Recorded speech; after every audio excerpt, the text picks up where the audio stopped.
It can be said of men that all of us are followers, but only some of us are going to be leaders.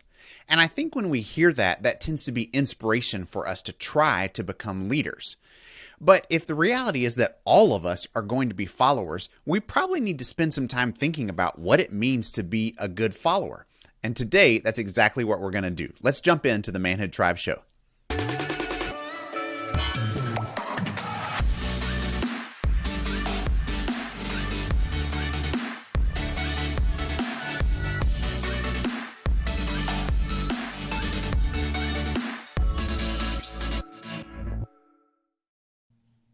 Guys, want to know how you measure up as a man? I've got a great resource for you. It's called How Manly Are You? And it's a free quiz that you can take to figure out how you stack up against what it means to be a man. And when you take the quiz, you'll also get some free resources to help you figure out how you can get better as a man in the areas where you would like to grow. So go to manhoodtribes.com/manly to download your free How Manly Are You quiz today. That's manhoodtribes.com/manly. Okay, guys, welcome to the Manhood Tribes show. My name is Don Ross. I'm your host, and we are going to continue our series today about how to be a man. Here at Manhood Tribes, we want to help you become an extraordinary man by building a transformational group of men around you. But in order for that to happen, we need to first be able to give some clarity around what it means to actually be a man. Because in our world today, that's gotten really confusing and really difficult. Some people even question whether or not being a man is actually a good thing. We, of course, think that it is. We think it's worth celebrating, and we think we need to try to give some definition to what it means to be a man so that we can help all you guys out there who are trying to figure that out, who are trying to navigate our world, and just make sense of the fact that you know that you are a man or are meant to be one, but you're not quite sure exactly how to do that, or especially how to do it well. So we're trying to just put some words to that and help you be able to navigate that conversation. So in particular, we have been, for the past few episodes, talking about the idea of what it means to be a man by using our 5 marks of manhood. We have said that these are the things that all men need to possess in order to demonstrate what it means to be a man. And if you've been listening in, you might remember that the 5 marks of manhood are strength, courage, skill, honor, and allegiance. Now, last time we talked about honor, and when we talked about it, we said that the last 2 of the marks of manhood are relational in nature. That means that you can't develop them on your own. You have to do them within the context of relationships, and in particular with relationships with other men. And when we talked about honor, we said that honor was really about doing right by your peers or doing right by your tribe, the closest group of men around you. So honor is really kind of about your horizontal relationships, right? Your next shoulder-to-shoulder peer relationships. But today we're going to explore that last mark of manhood, which is allegiance. And allegiance is really about your vertical relationships. It's about the people that you are under authority with. Okay, so we're really talking about your authority figures in your life here and how you learn as a man to be able to relate to them. I started off the episode by mentioning the idea that all of us are going to be followers and only some of us are going to be leaders. But the thing about being a man is that because all of us are going to be followers, we're going to give our allegiance over to someone or to something throughout the course of our life. And we need to learn how to be able to do that well. So let's talk up for a minute just about that idea. Why is it that we would say that allegiance is a mark of manhood? Well, traditionally, when you look throughout history and culture, it has very often been the men within a family unit or a village who have chosen to be able to give their allegiance over to someone. Now, that might be a tribe chief, that might be a local lord, that could be an army commander, it could just be your boss. Like it can be anybody who you're kind of choosing to give your leadership over to someone else and saying, I'm going to follow you. And in doing that, it likely affects the relationships around you. So as a man who has given his allegiance over to someone else, it means that your family members are probably also going to give their allegiance in some shape over to that person as well.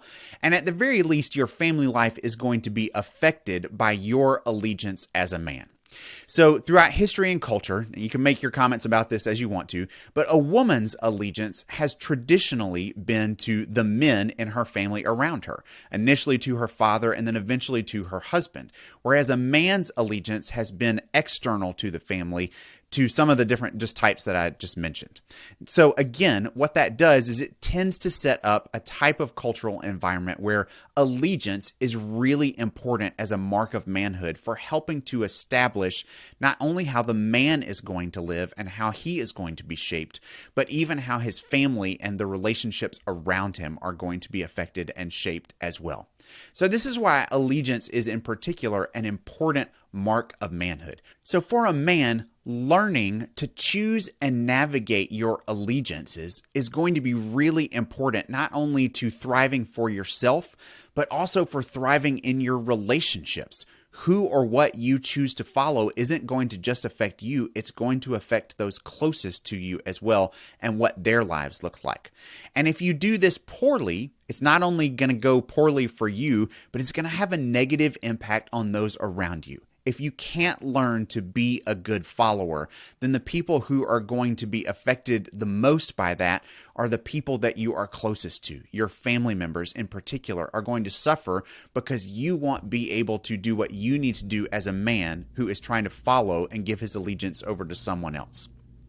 Now, when we are talking about allegiance as a man, we need to really explore a few different areas of allegiance because there's a lot to this idea as a mark of manhood.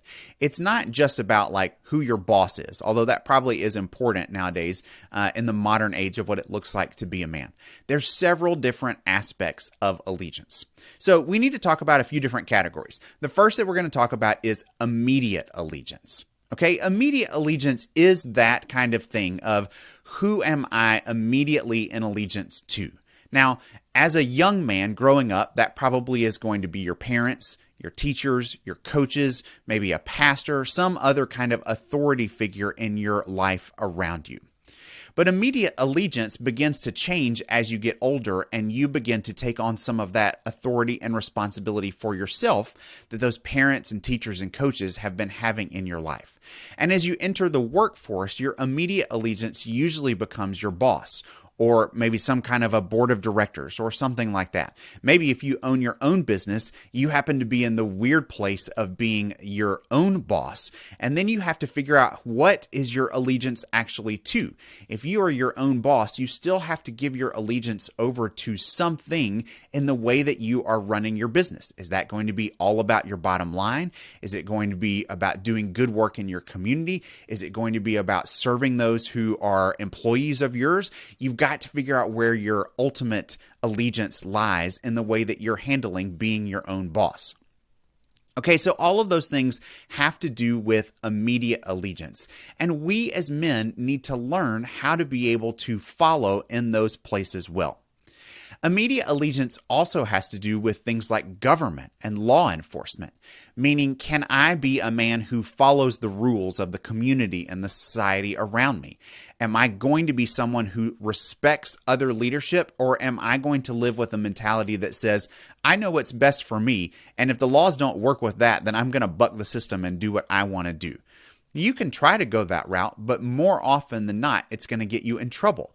And so figuring out how am I going to be a man who serves and lives under the laws and the law enforcement agents around me in order to be able to thrive and do well in my community and in society. So here's the question for you when it comes to immediate allegiance. How do you handle the people that have authority over you? What do those kinds of relationships look like for you? Let me illustrate a little bit by telling kind of a story from my own life. Okay, now as we have gone through these marks of manhood, one of the things that I hope you have been realizing about yourself is that all of us tend to be stronger or weaker at different places in each of those marks of manhood. Some of us are going to gravitate more naturally to one or the other, and some of us are going to be weak in one or the other. That's okay. We're all built differently, and that means that our strengths and weaknesses are what they are. But likely you've got some marks of manhood where you're kind of naturally strong and some where you're naturally weak. For me, allegiance was one of those places where I have tended to be naturally weak. If you're familiar with the Enneagram, I'm an Enneagram 8, and that just means that as a personality, I tend to be a challenger. I want to really try to come up with ways of being able to do things better and to improve the things around me, as well as improving myself. I want to work the best that I can, and I want the people around me to work the best that they can as well. Now, oftentimes, that's a really good thing. It means that I'm a hard worker. It means that I like to do my work well. I like to get things done, and I can be counted on to move things forward. But when it comes to authority relationships, especially in the workplace, it took me a long time to realize that not everybody's going to have the same mindset that I do. And especially not every boss is going to appreciate being challenged when I think things can be done better than they're being done at the moment. So I had to get some feedback over time of hearing people say things to me like, "You don't seem to have a lot of humility," or "There are just some real sharp edges to your personality." I had a really hard time figuring out what this feedback meant because when I would talk to my friends, when I would talk to my peers or coworkers who were at the same level of the organization as me, they didn't give that same kind of feedback at all. They would say I was a good teammate. I was somebody who was easy to be around. I was fun and energetic. I was faithful and loyal to the people around me. All of those things sounded really good. And so I was getting really mixed messages about who I was as a person and what it was like to be able to interact with me. And after lots and lots of this kind of feedback over many, many years, I'm kind of ashamed to say it took me way longer to figure this out than it should have. But what I realized is that negative feedback was always coming in the context of authority relationships. It was never showing up with my peers. It was only really showing up with my bosses. It was my bosses who were saying, "Sometimes you're hard to get along with. Sometimes your feedback is a little too harsh. Sometimes the things that you say come across like you know better than everybody else does." And so I began to realize that this challenger aspect of who I am made it hard for me to be seen as a good follower to the people that I needed to give my allegiance to. I needed to learn to not just be good at my work, but to actually be good at being under my boss, at supporting my boss and his or her objectives and missions for what they wanted our teams to be able to accomplish, and to do my work in a way that made them feel like they were succeeding as well. It took me a long time to figure that out. But in figuring that out, I realized, okay, this mark of manhood that I have been struggling with has made life more difficult for me. And in some ways, it probably has cost my family over time, in the sense that I couldn't really advance my career in some of the ways that I wanted to because I had challenges in relating to my bosses. So, as you hopefully can see from some of that, allegiance is really critical to what it means to be a man. It is an important mark of manhood because it helps shape the way that we navigate our world. To be the best men that we possibly can be, we're going to have to be good at allegiance. We're going to have to learn to follow well. This has been a weakness of mine for a long time, but hopefully something that I have really gotten better at, and I'm learning to be a much better follower than I have been in the past. Okay, so that's the first aspect of allegiance, is this whole idea of immediate allegiance. But the second aspect that I want to talk to you about is what I would call big influences.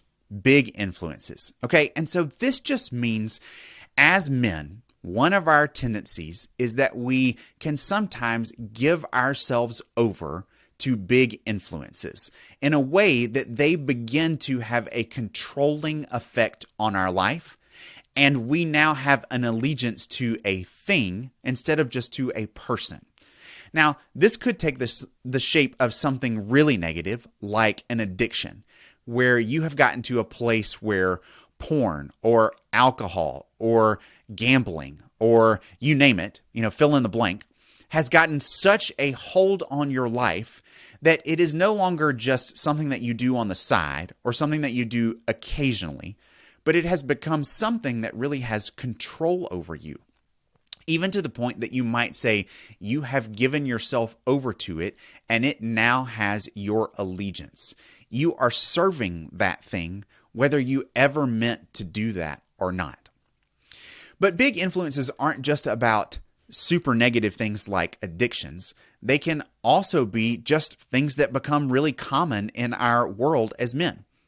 Any kind of major narrative in our culture can be something that you can give your allegiance over to. This especially is true right now for guys in the world of politics, right? We see this all the time with guys who are caught up in the meta narratives of what it means to be a Republican or a Democrat, a conservative or a liberal or a progressive or a Green Party member, or, you name it. Fill in your political persuasion in any stripe that you want to. But the point is that it has become so easy to get caught up in following a certain political narrative that thing really becomes to dominate us. We think all the time about how politics is going in our world, and if it's going the way that we think it should, we feel favorable about how things are going and about ourselves and about our prospects in life. And if it's not going the way that we think that it should, then we feel really bad about that. Our conversations very often always drift to politics if this is something that we have given our allegiance over to. But it doesn't have to just be politics. It can also be things like sports.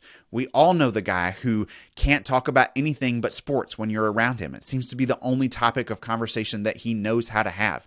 He's on, ESPN and all kinds of other sports sites all day long. He's probably taken up sports betting as a hobby because this just is his world. It has become his go-to thing, and because of that, it really begins to have his allegiance. He is dominated by it. He can't go a weekend without turning on some kind of sports channel or sports streaming network and watching whatever game is on, even if it's not necessarily a sport or a game that he's particularly interested in. He just has to have sports going on in his world. All of this is signs that a big influence has really taken over in his life. And so if this is you, I want you to begin to be aware of this, that this is something that has to do with you as a man. This is part of what it means to be dealing with the mark of manhood of allegiance. You have, whether you intended to or not, given yourself over to something in a way that it has a controlling effect on you. And you are now following that thing, even though it may not be a thing that is actually worth following. It certainly may not be a thing that is worth the amount of time that you're giving to it, because it's not only taking up your time, but it's probably taking up the time of the others around you who are constantly annoyed by the fact that you can't devote any time to just them without bringing that thing into the conversation or the relationship in some way. All of this is a sign that you are overwhelmed by a big influence in your life. Okay, so that is the second thing. We talked about immediate allegiance and we've talked about big influences. Now I want to talk about the third aspect of allegiance, which is really what I would call ultimate allegiance. Ultimate allegiance is probably the most important aspect of allegiance, and it is really all about how you are doing at following your God or code or whatever is really kind of the highest authority in your life. Whatever is the thing that you have kind of said, I want to base my entire life around this. At the end of the day, this is how I make my major decisions, and this is what really is the driving force of my life. Now, here's the thing. Every man has some kind of ultimate allegiance, whether he realizes it or not. Now, many of us, as men of faith, as I am, I'm a Christian. I haven't hidden that fact at all, but I do want to be clear about it. It's easy for us as men of faith to be able to try to identify what we think our ultimate allegiance is, or at least should be. We would say, well, yeah, this is my God. I'm choosing to follow my God. And because of that, all of the decisions in my life are really filtered through the lens of what does it look like to follow that God? He has my ultimate allegiance. And as a Christian, I would say that Jesus Christ is the one who has my ultimate allegiance. I believe that Jesus is the man who is most worth following. And because of that, I feel really good about filtering all of my decisions through that lens and being able to say, is this something that Jesus would do? Is this something that he would want me to do? Is this going down a path that he would have me to go down? All of those are questions that are reflective of ultimate allegiance. But even if that's not you, if you're not a man of faith, and you can't really point to something that you would obviously say, well, yeah, this is my ultimate allegiance. Well, then all that probably means is that you haven't spent enough time actually thinking about it. Something is actually your ultimate allegiance. You just might be unaware of what it is.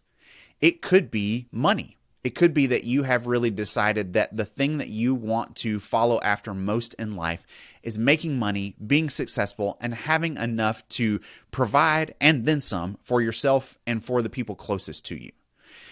It could be some sort of ideology where you have said, I want to be a man who is known for this thing or this cause or, whatever. And you have really kind of put all of your eggs into that basket, and you filter a lot of your decisions through that lens, like how you're going to spend your money, where you're going to live, how you're going to spend your free time, what kind of job you're going to take, what you're even looking for in a spouse or a partner. That person probably needs to line up with you in some of those ways. These are good signs that this is some type of ultimate allegiance for you, because it is what you are filtering most of, if not all of your decisions, and especially your big decisions, through that lens.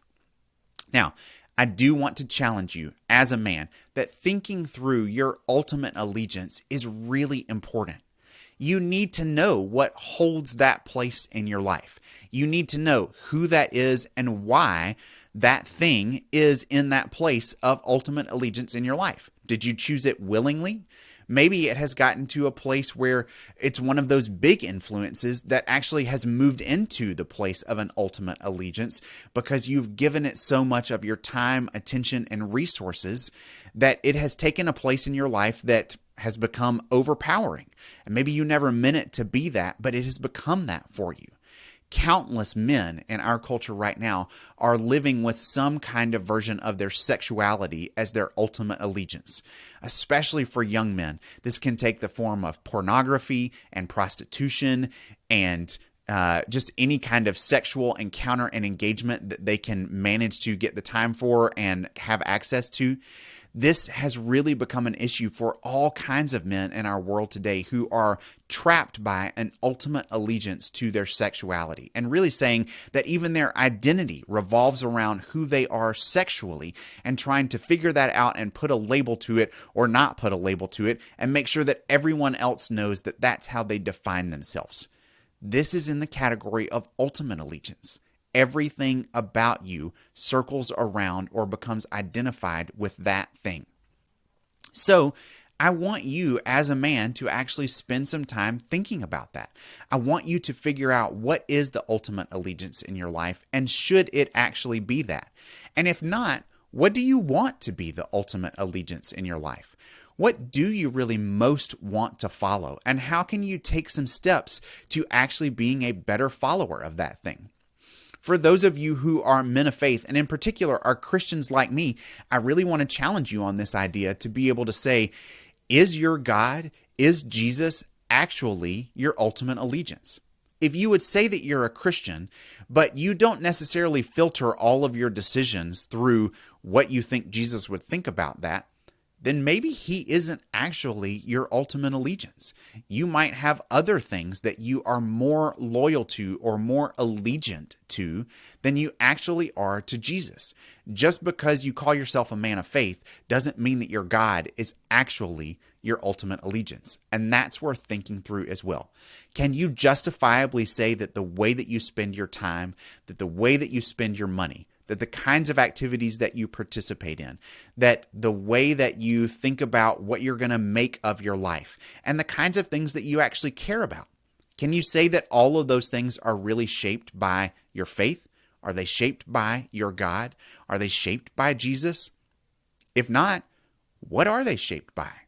And then you begin to realize, oh, I've got some conflict here. There's actually a conflict between what I want to say my ultimate allegiance is and the way that I'm actually living. And when you begin to realize that, that's actually good, because now you've got room to grow. Now you can actually say, hey, my ultimate allegiance is something that I actually need to grow in. I need to work on this, and I need to actually work at improving the fact that I've said I'm going to be a follower of this thing or this person or this God, and I need to do a better job of actually living up to that. Okay? So I want to challenge you in that as men, to be able to say, take some time to think about what is your ultimate allegiance and how are you doing at actually following that person, God, thing, code, whatever is in that fill in the blank spot. All right?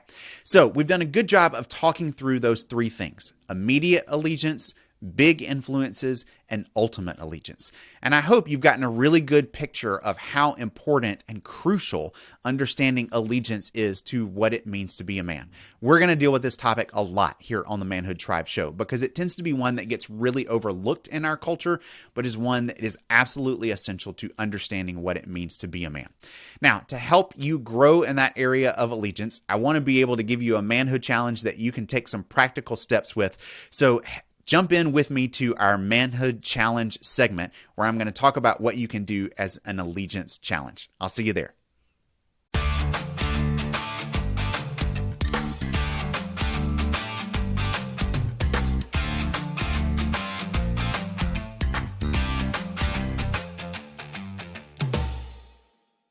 Men, welcome to a Manhood Challenge segment here on the Manhood Tribe Show. Here in our Manhood Challenge segment, we like to talk about how you can get better at being a man through one of our 5 marks of manhood. And those are strength, courage, skill, honor, and allegiance. And today, I want to give you an allegiance challenge. Allegiance is all about the authority relationships in your life. And as a man, you need to learn how to follow well the people who have authority over you. So I want to give you just a very simple challenge today, which is to do an allegiance challenge where you are going to support your boss. Okay? And what I want you to do is just figure out what is one way that you could support your boss or that person who is in immediate authority over you. What's one way that you could kind of do right by them to show them that you are a team player, that you are behind them, and that you are supporting them in whatever their missions and initiatives are at the moment. It could just be a simple conversation where you actually just tell them that kind of thing.